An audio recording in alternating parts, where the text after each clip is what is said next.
નમસ્કાર, હું છું સાવન ઝાલરિયા. એશિયાના સૌથી જૂના અખબાર મુંબઈ સમાચારના ડિજિટલ પ્લેટફોર્મ પર આપનું સ્વાગત છે. તો જોઈએ આજની મુખ્ય અપડેટ. રશિયા અને યુક્રેન વચ્ચે 2.5 વર્ષથી ચાલી રહેલા યુદ્ધ વચ્ચે વડાપ્રધાન નરેન્દ્ર મોદી શુક્રવારે યુક્રેન પહોંચ્યા. પોલેન્ડમાં 2 દિવસીય મુલાકાત બાદ તેઓ યુક્રેન પહોંચ્યા છે. સ્પેશિયલ રેલ ફોર્સ 1 થી કીવ પહોંચ્યા રાષ્ટ્રપતિ ઝેલેન્સ્કી સાથે મુલાકાત કરી.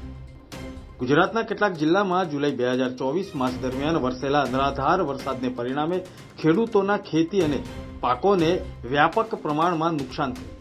આવી વિકટ પરિસ્થિતિમાં જગતના તાતને આર્થિક નુકસાનીમાં સહાયરૂપ થવા માટે મુખ્યમંત્રી ભૂપેન્દ્ર પટેલની મંજૂરીથી રાજ્ય સરકાર દ્વારા ₹350 કરોડ રૂપિયાનું કૃષિ રાહત પેકેજ જાહેર કરવામાં આવ્યું.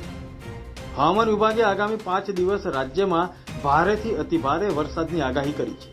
રાજ્યના અનેક જિલ્લામાં હળવાથી મધ્યમ વરસાદ પડી રહ્યો છે. અમદાવાદ, ગાંધીનગર, સાબરકાંઠા, અમરેલી સહિતના જિલ્લાઓમાં વરસાદ નોંધાયો. દિલ્હી શરાબ નીતિ કેસમાં અરવિંદ કેજરીવાલના જામીન અંગે સુપ્રીમ કોર્ટમાં સુનાવણી ટળી.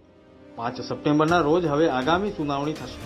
દિલ્હીના મુખ્યમંત્રી અરવિંદ કેજરીવાલને રાહત માટે વધુ રાહ જોવી પડશે.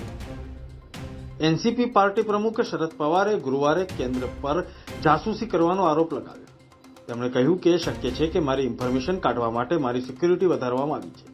મહારાષ્ટ્રમાં વિધાનસભા ચૂંટણી આવવાની છે. કદાચ તેમને કોઈ જરૂરી જાણકારી જોઈએ છે, તેથી આ વ્યવસ્થા કરવામાં આવી હશે. કોલકાતા મહિલા ડોક્ટરના દુષ્કર્મ અને હત્યાના કેસમાં વડોદરા મહારાણી રાધિકા રાજે ગાયકવાડ અને મહારાણી શુભાંગીની દેવીરાજે ગાયકવાડ સહિત નગરજનોએ કાળા વસ્ત્રો પહેરીને મૌન કેન્ડલ રેલી યોજી. મુખ્યમંત્રી ભૂપેન્દ્ર પટેલે પ્રાચીન શક્તિપીઠ શ્રી બહુચરાજીના વિકાસની કામગીરીના ખાતમુહૂર્ત પ્રસંગે મા બહુચરની પૂજા અર્ચના કરી. આ વેળાએ મુખ્યમંત્રીએ રાજ્યના સર્વાંગી વિકાસ તેમજ નાગરિકોના કલ્યાણ માટે પ્રાર્થના કરી.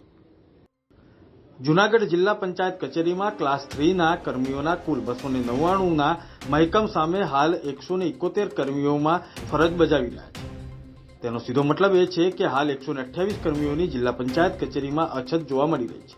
છેલ્લા ઘણા સમયથી આ પ્રકારની અછત હોવાની માહિતી સામે આવી રહી છે.